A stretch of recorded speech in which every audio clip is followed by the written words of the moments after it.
we've been friends for more than 40 years, since I first interviewed Billy in 1964. And actually I'd seen him when he went to England in 1954. I'd gone along to the meetings or one of the meetings at Haringey Arena.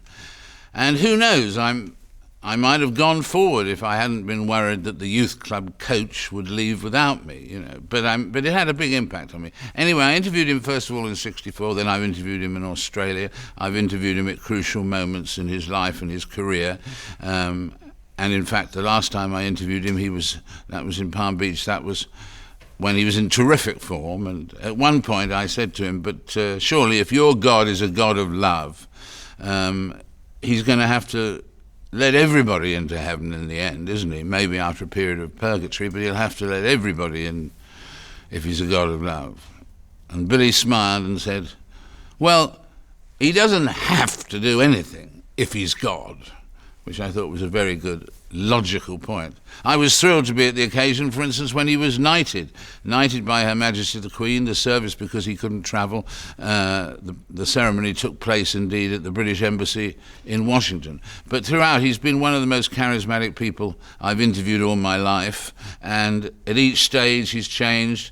He's got new views. He hasn't changed his basic faith, of course, but as he's gone on, he's also mellowed in certain ways in terms of his faith, and he's of course taken the evangelical position in America right to the center of American life, center of American church life, and so on. He's been an incredible figure, and one of the things I think that's in fact the film is this amazing thing that as long ago as 1948 he was setting rules for the way they would behave, that they must never, for instance, have a meal with a woman, any single woman, without someone else being there, because the media might see something. The same thing, they must have no control over the money. They mustn't criticize local churches when they go there. These were all things that he was working out, vital things for the media, and he was working them out at a time when the media was not even a word that anyone used. And so, I mean, he's been very far-sighted in that point of view.